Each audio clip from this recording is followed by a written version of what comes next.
Hello दोस्तों, आज हम आ गए हैं एक नई वीडियो के साथ फिर वापस। बच्चों लोग, आज मैं आप लोगों को इस वीडियो में क्या बताने वाला हूँ, प्रश्न बैंक। ठीक है ना। एमपी बोर्ड क्लास 10th प्रश्न बैंक। ठीक है ना। किसका प्रश्न बैंक? विज्ञान का प्रश्न बैंक। ठीक है ना।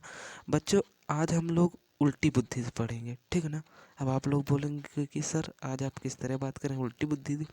तो नहीं यार, उल्टी बुद्धि से कुछ ना पढ़ेंगे। आज हम मतलब कि देखिए, आप लोग कई वीडियो में देखेंगे कि वो एक पार्ट से पढ़ाएंगे। ठीक है ना। लेकिन हम आज उल्टा पढ़ेंगे, यानी कि आपका विज्ञान में कुल कितने पाठ है ये आप लोग देख सकते हैं। 16 पाठ है। कितने पाठ हैं आपके? टोटल 16 पाठ है। ठीक है ना। तो हम लोग इधर से स्टार्ट ना करके हम लोग किधर से स्टार्ट करेंगे? 16 से स्टार्ट करेंगे। ठीक है ना। अब बोलोगे आप लोग कि सर आप लोग कैसी बात कर रहे हैं, आप 16 से कह के स्टार्ट करते हैं, एक से कर पाइए आप। तो बच्चों, मैं आपको अपने अनुसार बताता हूँ कि एमपी बोर्ड का जो पैटर्न होता है, ठीक है ना, एमपी बोर्ड का जो नियम होता है वो क्या होता है बच्चों, मैं अपने अनुसार बता रहा हूँ। ठीक है ना। वो ज़्यादातर क्वेश्चन कैसे देता है? पीछे पाठों से देता है। ठीक है ना। तो मैं आप लोगों को कैसी तैयारी करवा रहा हूँ कि आप लोग देखिए, अभी बढ़िया पीछे से तैयारी करिए। ठीक है ना। फिर क्या होगा, मैं आप लोगों को पूरा तो प्रश्न बैंक आपको बताने ही वाला हूँ। ठीक है ना। तो ये आपका 16 पार्ट से कितने नंबर का आएगा? 1 नंबर का आएगा। ठीक है ना। ऑब्जेक्टिव आएगा। तो मैं आप लोगों को पहले इसकी तैयारी करवा देता हूँ। ठीक है ना।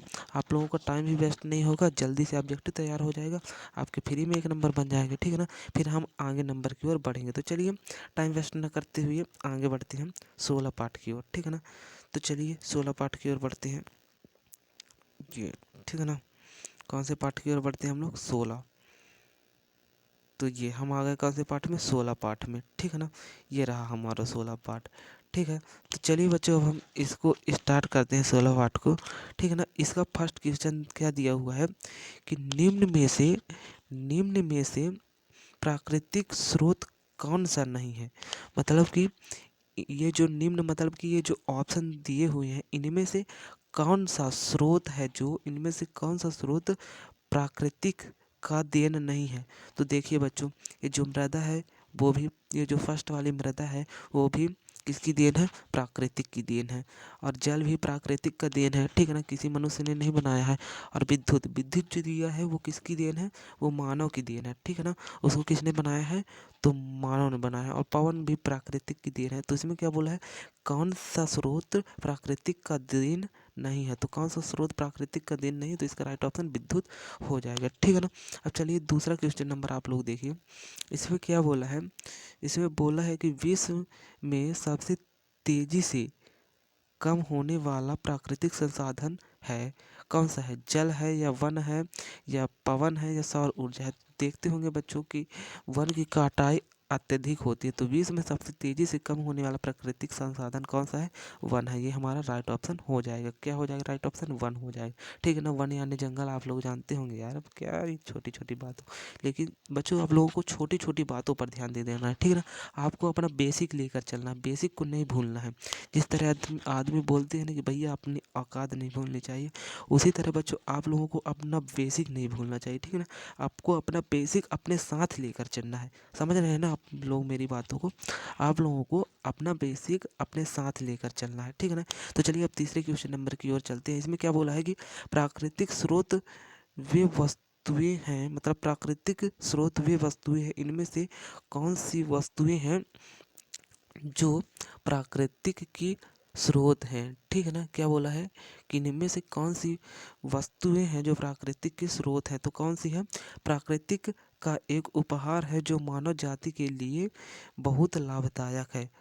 प्राकृतिक एक उपहार है, ये राइट ऑप्शन हो जाएगा। ठीक है ना। इसका ये राइट ऑप्शन, प्राकृतिक एक उपहार है, किसके लिए? मानव जाति के लिए। और ये मानव जाति के लिए क्या है? बहुत लाभदायक है। ठीक है ना। राइट ऑप्शन हो जाएगा। चलिए चौथा क्वेश्चन नंबर देखते हैं। इसमें क्या बोला है कि गंगा नदी में प्रचुर मात्रा में फॉल फॉलीफॉर्म बैक्टीरिया के पाए जाने का प्रमुख कारण है। मतलब कि जो गंगा गंगा नदी, तो आप सभी लोग जानते हैं, ये गंगा नदी कहाँ है बच्चों? बेसिक बेसिक अपना क्लियर करिए। गंगा नदी कहाँ है? इलाहाबाद में है।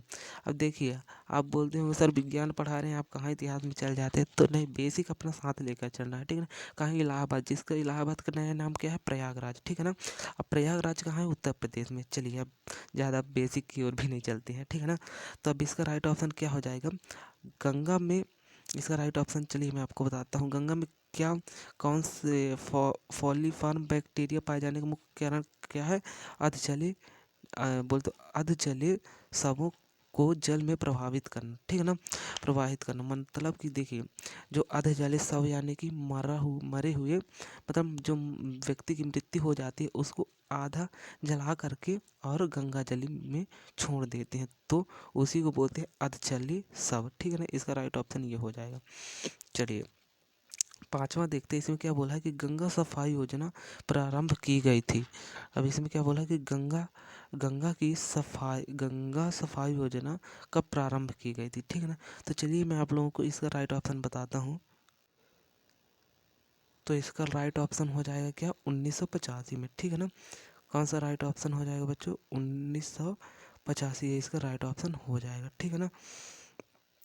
चलिए अब देखिए, चिपको आंदोलन संबंधित है, किससे संबंधित है चिपको आंदोलन, तो किससे संबंधित है, वन संरक्षण से। अब चिपको आंदोलन के बारे में आपको बताता हूँ, ठीक है। चिपको आंदोलन क्या है बच्चों कि जो अमृता देवी बिश्नोई थी, ठीक है ना, ये कैसे प्रारंभ हुआ, अमृता देवी बिश्नोई थी, ठीक है ना, और एक राजा थे वहीं के, ठीक है ना। मेरे को भी उतने ज़्यादा थोड़ी सी नॉलेज नहीं है उसके बारे में। तो वहाँ के एक राजा थे, उन्होंने अपने सैनिकों को क्या बोला कि मेरे को महल बनवाना है तो आप लोग वो काट के लाइए, क्या, लकड़ी काट के लाइए। तो जब उसके सिपाही आए लकड़ी काटने, तो अमृता देवी बिश्नोई के साथ सभी जो उनके साथी थे, भाई बंधु जो भी थे, वो सब पेड़ पर चिपक गए, तो उसी को क्या बोलते हैं, चिपको आंदोलन, ठीक है ना। ये वन संरक्षण के लिए किए गए, तो इसका राइट ऑप्शन वन संरक्षण से हो जाएगा, ठीक है ना। अब चलिए एक वाक्य में उत्तर देखते हैं, ठीक है ना। तो चलिए मैं आपको एक वाक्य का उत्तर बताता हूँ, कॉपी में बताता हूँ, ठीक है ना बच्चों। चलिए कॉपी में मैं आपको लेकर चलता हूँ। उससे पहले बच्चों आप लोग एक बार क्वेश्चन को अच्छे से देख लीजिए। इसमें क्या बोला, गंगा प्रदूषण का एक प्रमुख कारण लिखिए। फिर दूसरे में बोला बंगाल के उस वन का क्या नाम है जिसे संरक्षित सर्वश्रेष्ठ वन का उदाहरण माना जाता है, ठीक है ना। दूसरा हो गया। अब तीसरा देखिए, मैं आपको फास्ट बताता हूँ, ठीक है ना, फिर कॉपी की ओर लेकर चलता हूँ। अमृता देवी बिश्नोई पुरस्कार किससे संबंधित है, और चौथा हो जाएगा फॉलीफॉर्म जीवाणु मानव शरीर में कहाँ पाया जाता है, और पाँचवा हो जाएगा प्राकृतिक संसाधनों के अंधाधुंध दोहन का एक प्रमुख कारण क्या है, ठीक है ना। तो चलिए अब कॉपी की ओर चलते हैं। तो बच्चों अब आ गए हैं हम अपने कॉपी में, ठीक है ना।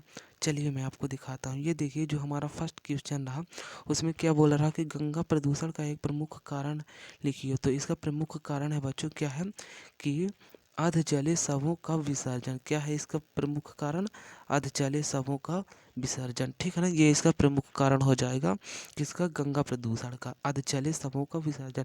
मैंने आपको अधजलीय के बारे में बता दिया ना कि मतलब मनुष्य के शरीर को मतलब जलाते समय आधा जलाकर उसको गंगा नदी में बहा देना, विसर्जन, ठीक है ना। अधजलीय शवों का विसर्जन ये हो जाएगा। चलिए अब दूसरा क्वेश्चन नंबर आप देखिए, ये दूसरा को आप देखिए, ठीक है ना। इसमें क्या बोला है, बंगाल के उस वन का क्या नाम है जिसे संरक्षित सर्वश्रेष्ठ वन का एक उदाहरण माना जाता है, ठीक है ना। इसमें ये पूछा है, तो कौन सा वन है, अराबड़ी शाल वन। कौन सा वन है बच्चों, आराबड़ी शाल वन है, ठीक है ना। हमारा राइट ऑप्शन हो जाएगा आरावली शाल वन, ठीक है ना। अब चलिए तीसरा क्वेश्चन नंबर देखिए आप लोग। इसमें बोला है कि क्या बोला है, इसमें इसमें बोला है कि अमृता देवी बिश्नोई पुरस्कार किससे संबंधित है। बच्चों क्या बोला है कि अमृता देवी बिश्नोई पुरस्कार किससे संबंधित है, तो किससे संबंधित है बच्चों, जीव संरक्षण से, जीव संरक्षण हेतु किससे संबंधित है, जीव संरक्षण हेतु, ठीक है ना। इसका राइट ऑप्शन हो जाएगा। अब चौथा देखिए आप लोग, इसमें बोला है कि फॉली क्या बोला है, फॉली फार्म जीवाणु मानव शरीर में कहाँ पाया जाता है, तो कहाँ कहाँ पाया जाता है देखिए, पाया जाता है छोटी आंत में पाया जाता है, यकृत में पाया जाता है, वृत्त में पाया जाता है, और बच्चों ये क्या लिखा है, ये और लिखा है, ठीक है ना। आप लोग थोड़ी इसको गौर करिएगा, मतलब राइटिंग मिस्टेक हो गई थी, ठीक है ना। तो यकृत बोलते आंत, आकृत, वृत्त और हृदय में पाया जाता है, ठीक है ना। ये हो जाएगा इसका, ठीक है ना। अब पाँचवें के देखिए बच्चों, मेरे को पाँचवें का आंसर कंफर्म नहीं है, ठीक है ना, लेकिन मैं आप लोगों को बोल तो 100 में से मैं आपको 70% गारंटी देता हूँ कि इसका यही होगा, ठीक है ना। बाकी 100 में 100 नहीं देता हूँ, ठीक है ना बच्चों। आप लोग देख सकते हैं इसका आंसर कहीं और से, लेकिन मैं आपको इसको बता देता हूँ, ठीक है ना। प्राकृतिक संसाधन की अंधाधुंध दोहन का एक प्रमुख कारण क्या है, जनसंख्या है, ठीक है ना। ये इसका राइट ऑप्शन हो जाएगा। तो चलिए बच्चों आज के लिए इतना ही। अगर आप लोगों को इसकी पीडीएफ चाहिए तो मैं पीडीएफ भेज दूंगा, तो फिर आप अभी स्क्रीनशॉट ले सकते हैं। ले लीजिए जल्दी से स्क्रीनशॉट आप लोग इसका। तो चलिए बच्चों, आई होप कि आप लोगों ने इसका स्क्रीनशॉट ले लिया होगा। तो चलिए बच्चों, अब मिलते हैं नेक्स्ट वीडियो में। और बच्चों देखिए यार, टाइम मैं आपको दिखाता हूँ, 11 बज गए हैं। इतनी रात तक मैं आप लोगों के लिए वीडियो शूट करता हूँ। तो बच्चों आपको लाइक करना और सब्सक्राइब करना तो बनता है यार, ठीक है ना। तो आप लोग इस वीडियो को लाइक करिए, जितना से जितना हो सके तो शेयर करिए, और चैनल को सब्सक्राइब जरूर करिएगा, ठीक है ना। तो चलिए मिलते हैं हम नेक्स्ट वीडियो में, तब तक के लिए जय हिंद जय भारत।